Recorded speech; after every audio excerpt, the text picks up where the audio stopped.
Olá, meu povo! Eu sou o professor Aldemir Malveira, de Matemática. Vejamos o que temos para hoje. Aula 40, revisão. Vamos a ela.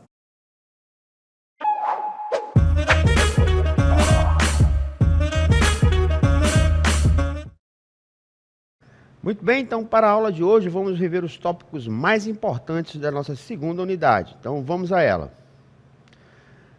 Então vamos dar início aqui à nossa revisão falando sobre os poliedros de Platão.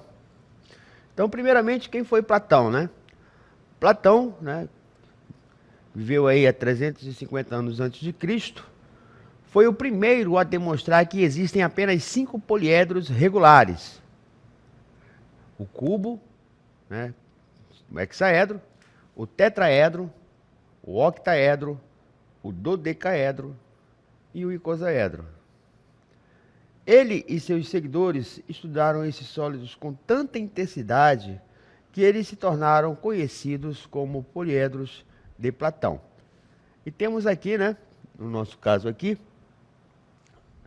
os 5 poliedros, né, também chamados de poliedros platônicos. E cada um deles, né, possui suas características específicas, né, suas especificidades. Então temos aqui, né, o tetraedro, formado por 4 faces triangulares equiláteras. Então, quando eu digo que eles são triângulos equiláteros, eu estou dizendo que eles, né, o triângulo equilátero, né, possui 3 lados iguais. E quando juntamos aqui, nós chamamos aqui de faces, né, de uma com a outra, a interseção entre essas duas faces aqui, né, determina o elemento do poliedro que é chamado de aresta. Certo? No nosso caso aqui, o tetraedro, né, ele possui aí 3 faces, né, e vamos ter aqui 1, 2, 3, 4, 5, 6 arestas. O próximo poliedro é o hexaedro, também conhecido como cubo, né? É o único poliedro platônico que suas faces são formadas por quadrados. Então, né, é um quadrilátero que possui 4 lados iguais. Ele vai possuir aí, no caso, 6 faces. O nosso próximo poliedro aqui, né, o octaedro, ele também é formado por triângulos equiláteros. No caso aqui, ele possui, né, 8 faces, né? Por isso que vem aqui o nome oc. Vem de 8. Esse poliedro também é conhecido como dupla pirâmide, né? Pirâmide bimodal, né? Se nós observarmos aqui, né, essa base aqui, né, e dividirmos, seccioná-la ao meio, vamos observar a presença de uma pirâmide na parte superior e uma outra pirâmide aqui na parte inferior. Por isso é chamado de pirâmide bimodal. O nosso próximo poliedro, chamado de dodecaedro, é o único poliedro platônico que é formado por faces pentagonais, ou seja, polígonos, né, que possuem 5 lados. Como são regulares, necessariamente esses lados possuem a mesma medida. Beleza? É assim, né, porque ele é formado por 12 faces pentagonais. E o nosso último poliedro, também formado por faces triangulares, né, regulares, equiláteras, é o icosaedro. O icosaedro, né, possui esse nome porque ele é formado por 20 faces. Beleza? Então temos aí os nossos 5 poliedros platônicos. O tetraedro com 4 faces, o hexaedro, também chamado de cubo, com 6 faces, o octaedro, formado por 8 faces triangulares, o dodecaedro, formado por 12 faces pentagonais, o único poliedro formado por faces pentagonais, e o terceiro poliedro, que também é formado por faces triangulares, que é o icosaedro, que é composto por 20 faces triangulares. Então vamos pegar aqui, no nosso caso aqui, o tetraedro para nós iniciarmos aqui o nosso estudo de análise de planificação. Então, ó, O nosso tetraedro aqui possui 4 vértices, né? Que é a união de 3 ou mais arestas. Então temos 1, 2, 3, 4 vértices, né? Observe que de cada vértice vai sair, né? Quantas arestas? 6 arestas. Né? A aresta aqui, né? Nada mais é do que a interseção entre duas faces. Então, quando eu junto aqui essa face aqui, ó, com essa, quando eu faço a união entre essas duas faces aqui, né? Surge quem? Esse elemento que é chamado de arestas. E as faces, né? Que nada mais são do que os lados que compõem o poliedro. No caso do tetraedro, né? Nós vamos ter aqui, né? 4 faces, né? Vamos ter 6 arestas, né? 1, 2, 3, 4, 5, 6 arestas. E a planificação. O que é a planificação? Queridos alunos, a planificação nada mais é quando nós desmontamos, né, de modo grosso assim falando, e deixamos de representar um poliedro, né, na sua apresentação tridimensional para sua forma planificada, ou seja, 2D. Né, ele só vai possuir aqui 2 dimensões. Aqui, nesse caso aqui, a representação dele está na forma tridimensional, porque ele possui, né, altura, comprimento e altura. Aqui embaixo já temos aqui a planificação do mesmo. Né? Era como se nós desmontássemos o poliedro e ele iria assumir essa forma aqui, tá? Existem variações, né, de representações, né? Às vezes um triângulo fica para um lado, outro triângulo fica para o outro, mas a mais comum, a mais corriqueira, a mais usual usada, né, para se representar a planificação do tetraedro é essa daqui, né? Aqui nós podemos observar, certo? O número, né, de faces que ele possui, ó. 1, 2, 3, 4. Fica um pouco mais complexo de observar aqui, né, as arestas, né? E os vértices. Porém, é mais visível, é mais notório determinar e identificar o poliedro se nós apenas aferíssemos o número e a quantidade de faces na qual está sendo feita a apresentação do mesmo na sua planificação. Vamos ver aqui uma próxima planificação, né? Que é a do octaedro. Do hexaedro, perdão. No caso do hexaedro aqui, ó, vai possuir 12 arestas, né? Então nós vamos ter aqui, ó, 1, 2, 3, 4 na parte superior, né? 1, 2, 3, 4, certo? E temos as laterais aqui, né? Que representam a altura, ó. 1, 2, 3, 4. Ou seja, nós vamos ter o quê? 12 arestas. E vamos ter aqui quantos vértices? Vamos ter 8, né? De cada vértice saem 3 arestas, ó. 1, 2, 3, 4, 5, 6, 7, 8. Então, hexaedro possui 12 arestas, 8 vértices. E o mesmo possui 6 faces, né? É fácil de associar o número de faces do hexaedro quando comparamos ele com o dado, né? O dado ele vai possuir aqui, no caso, né, as numerações aqui de ás, de duque, né, de terno. Aí do outro lado da quadra, quina e por último sena, totalizando quantas faces? 6 faces. E como é feita a sua planificação? Aí nós temos aqui, né? É fácil de identificar porque de cara você vai observar que as faces do hexaedro é composta, né, por quadrados. São quadrados, os mesmos vão possuir o que? Lados iguais. E a quantidade? Nós já vimos na definição que ele tem que possuir quantos quadrados? São quantas faces? 6 faces.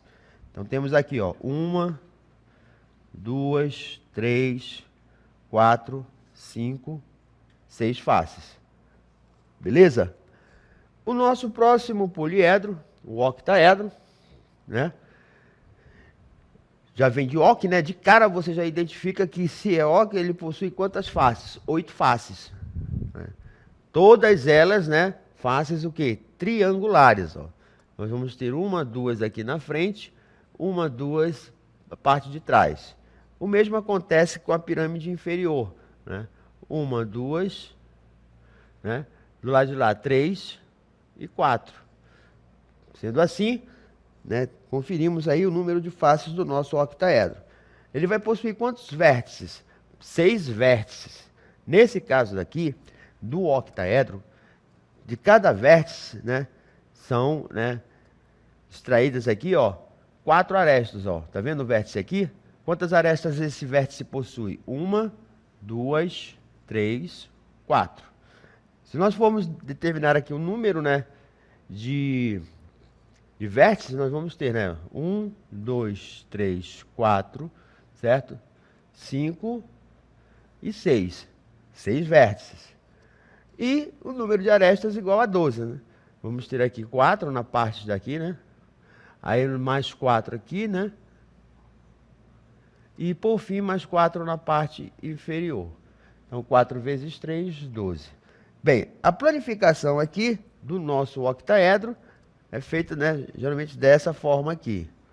Então a gente pode também observar aqui com mais facilidade a quantidade, né, de faces do nosso octaedro. Você pega aqui e confere, ó, 1, 2, 3, 4, 5, 6, 7, 8. Tem 8 faces? Tem. A planificação tem 8 faces? Tem. Então ele é o quê? Classificado como octaedro. Próximo octaedro, ou nosso próximo poliedro, perdão, é o dodecaedro. Dode vem de quê? 12. 12 o quê? 12 faces, certo? No caso aqui, né, enquanto vai aumentando o número de faces, né, fica mais complexo a determinação do número de vértices, né? Fica mais complexo. No entanto, se é um dodecaedro, você já sabe que ele vai possuir o quê? Já identifica ele e associa ele com o número de vértices, que vai ser igual a quanto? 20 vértices. Se para determinar o número de vértices já é um tanto complicado, um pouco mais complexo, imagina determinar as arestas, que são 30. Né? No meio do percurso e da contagem, você pode até confundir aí uma aresta com outra. Mas aí eu vou dar um conselho para vocês aí. Quer identificar a planificação de um dodecaedro? É só verificar o formato da face. Se a face for um pentágono, por que um pentágono? É pentágono porque ele possui 5 lados, né? Aqui, ó. 1, 2, 3, 4, 5. Então, se as faces são formadas por pentágonos, você já identifica-o como dodecaedro, porque ele é o único poliedro que possui faces pentagonais. Então fica fácil, né? Aí você também, ó, calcula aqui o número de faces, né? Aí você, eu não lembro, né? Eu confundo pentágono com hexágono, com triângulo. Então, ó, tá com dúvida? Conta o número de faces, ó. 1, 2, 3, 4, 5, 6, 7, 8, 9, 10, 11, 12. 12 dodecaedro, sem segredo. E, por último aqui, dos poliedros de Platão, temos o nosso icosaedro. O icosaedro, né, ico, né, um prefixo que significa 20, né? Icosaedro, faces, então, 20 faces. Também é um poliedro, né? Que é formado por faces triangulares. Então, ó, só revendo. Quais são os poliedros de Platão que possuem faces triangulares? É o tetraedro, o octaedro e o icosaedro. Qual é o poliedro que é formado por faces, né, em forma de quadrado? Só tem um, é o hexaedro, também conhecido como cubo. E o único poliedro formado por faces pentagonais é o nosso dodecaedro. Pois bem, aqui, ó, como, né, às vezes a pessoa até pode confundir, né, o octaedro com o icosaedro, mas é uma diferença muito gritante. Por quê? O octaedro é formado por quantos triângulos? 8. E o icosaedro será formado por quantos triângulos? 20. Ó, cada fileira dessa aqui possui quantos triângulos? Ó? 1, 2, 3, 4. Beleza? Muito bem. Então, se cada fileira dessa possui 4 triângulos, ó, quantas fileiras nós vamos ter? 1, 2, 3, 4, 5. 4 vezes 5 vai ser igual a quem? 20. 20 lembra quem? Icosaedro. Beleza? Muito fácil, até eu sei fazer isso daí. Para o nosso próximo conteúdo de revisão, nós vamos falar aqui sobre ângulos e classificações. Certo? Então, primeiro temos que saber o que é um ângulo, né? Algumas vezes, né, você está assistindo um jogo de futebol, aí o narrador, né, grita, gol, foi no ângulo, né? Então, nós vamos entender hoje por que, né, essa narrativa aí. Primeiro, temos que saber o que é um ângulo. Queridos alunos, ângulo nada mais é do que uma medida de abertura entre duas semirretas que possuem a mesma origem. Só que isso daqui está muito técnico, né? Então vamos procurar deixar isso numa linguagem mais acessível. Gente, o ângulo nada mais é do que uma região formada, né, pela interseção de duas retas ou semirretas, né? Mais tarde vocês vão ver aqui, ó, que nós poderíamos ter uma reta aqui, R, né? E que nós teríamos aqui vários ângulos aqui. Mas isso daqui são cenas para o próximo capítulo. Aqui nós estamos falando apenas do ângulo em si, que ele vai possuir duas semirretas, né, com uma mesma origem. Pois bem, essa região formada aqui, ó, internamente, certo? É que nós chamamos de ângulo. Ou seja, é a região formada pela união de duas semirretas. O ângulo, ele recebe aí uma unidade de medida específica, que é chamado de grau. No caso aqui, nós podemos representar aqui o ângulo, né? Geralmente, assim o representado por uma letra grega do alfabeto, né? Alfa, beta, gama, teta, por aí vai. Né? Também são cenas para os próximos capítulos. Uma outra forma de se representar aqui o ângulo é que se nós tivéssemos aqui uma origem, né? E aqui a extremidade A e a extremidade B. Uma outra forma de se representar esse ângulo aqui, né, seria O, né, a origem, né, o ângulo, os flexos aqui, ângulo OAB, igual a 70 e a unidade de medida do ângulo aqui, que é o grau. Então, existem duas formas aqui que a gente poderia representar esse ângulo aqui, beleza? Então, vamos ver aqui, ó, a representação do ângulo utilizando aqui o software. Então, vamos ver aqui como é feita a classificação dos ângulos em relação aos seus valores. Para isso, vamos utilizar aqui o nosso transferidor e acompanhar aqui, né, as principais nomenclaturas dos ângulos, né, que serão mais utilizados nesse início do estudo de geometria plana. Então, nosso transferidor ele afere aqui os ângulos que vão de 0 grau, né, formando uma volta inteira, fechando nos 360 graus, que é o também chamado ângulo de uma volta. Mas isso daí já são cenas para o próximo capítulo. Então vamos ver aqui os primeiros, né, classificação de ângulos as mais utilizadas aqui nos nossos estudos do ensino fundamental. Então, quando o ângulo ele está entre 0 grau e vai embora, né? Aqui, ó, à medida que ele vai abrindo aqui, né, nós temos a medida dos ângulos aqui, né? 52 graus, 60 graus. Então, quando nós temos um ângulo que está variando entre 0 e 89 graus, ele é chamado de ângulo agudo. Então, todo ângulo que está dentro desse intervalo, entre 89 graus e 0 grau, nessa região aqui, ó, ele é classificado como ângulo agudo, certo? Então, essa daí é a primeira classificação. Agora, quando o nosso ângulo está medindo exatamente 90 graus, como o caso aqui, ó, ele tem a nomenclatura de ângulo reto. também é representado por esse símbolo aqui, né? Tipo um quadradinho, né? Com uma bola aqui no centro.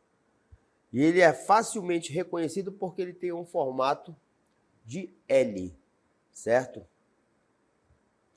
Pois bem, então quando ele mede exatamente 90 graus, ele é chamado de ângulo reto. Quando ele mede mais que 90 graus, vamos colocar aqui 91 graus, então quando ele está nessa região entre 91 graus e 179 graus, nessa região aqui, ele é classificado como ângulo obtuso. Então, aqui, ó, dentro dessa região aqui, ó, de 91 a 179, ele é classificado como obtuso. E quando ele tem uma medida exatamente igual a 180 graus, ele é chamado de ângulo raso, também chamado de ângulo de meia volta. Então, essas são as primeiras e principais classificações dos nossos ângulos. Então, vimos aí a classificação dos ângulos, né, utilizando o nosso transferidor. Muito bem. Vamos agora para o tratamento da informação, nosso próximo conteúdo, falando aqui sobre tabelas. A tabela é uma estrutura que utilizamos para organizar dados que são informações sobre determinado assunto. Esses dados são organizados em linhas e colunas. Então, temos aqui, né, questão produzida aqui pelo Centro de Mídia. Então, observe aqui, né, a tabela a seguir. Aí temos uma tabela de preços, né, com algumas espécies de pescado, típicas aqui da nossa região amazônica. Temos o tambaqui, a matrinchã e o pirarucu. Aí, de acordo com o intervalo de massa do tambaqui, aqui ele vai ter um preço, certo? E temos aqui uma subespécie aqui, que é chamada do tambaqui curumim, né, que também tem um preço específico. Então, de 2 a 4 quilos custa o quilo R$ 8,50, acima de 4 até 5, R$ 9,90. Acima de 5 quilos, ele custa R$ 12,90 o quilo. O curumim tratado, R$ 10 o quilo. Matrinchã, qualquer peso, qualquer tamanho aqui, né? R$ 11,90 o quilo. O pirarucu, como é um peixe grande, nobre, né? Existem partes, né, da carne, né, específicos dele. Nós temos a carcaça dele, né? R$ 5,90. A ventrecha fresca, R$ 14,90. O misto fresco, R$ 17,90. O lombo fresco, R$ 20,90. O misto salgado seco, R$ 19,90. O lombo salgado seco, o quilo, R$ 23,90. Beleza. Aí a gente tem essas informações aqui. Uma pessoa que deseja comprar 3 quilos de tambaqui curumim tratado, 2 quilos de matrinchã e 1 quilo de ventrecha de pirarucu fresco, terá que pagar quanto? Aí tínhamos as nossas alternativas aqui, né? A, B, C e D. Né? Cada uma aí com o seu valor. Muito bem. Então, como é que nós fazemos para resolver essa questão? Primeiro, recuperamos os dados da tabela e vamos ver o seguinte, né? Nós temos que saber aqui também, né? Não podemos esquecer aqui que tipo de peixe o cidadão está comprando aqui, né? A pessoa está comprando aqui, né?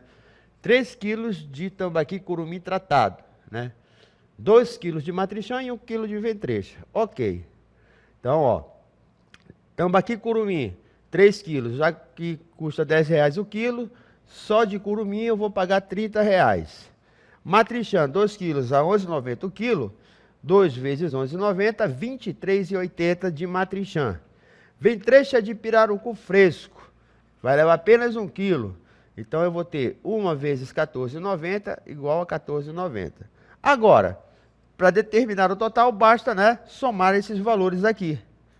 Então, eu vou ter R$30 mais R$23,80 mais R$14,90 será igual a R$ 68,70. Resposta correta, alternativa C, R$ 68,70. Muito bem, queridos alunos, essa foi a nossa aula de revisão. Espero que vocês tenham gostado e até a próxima.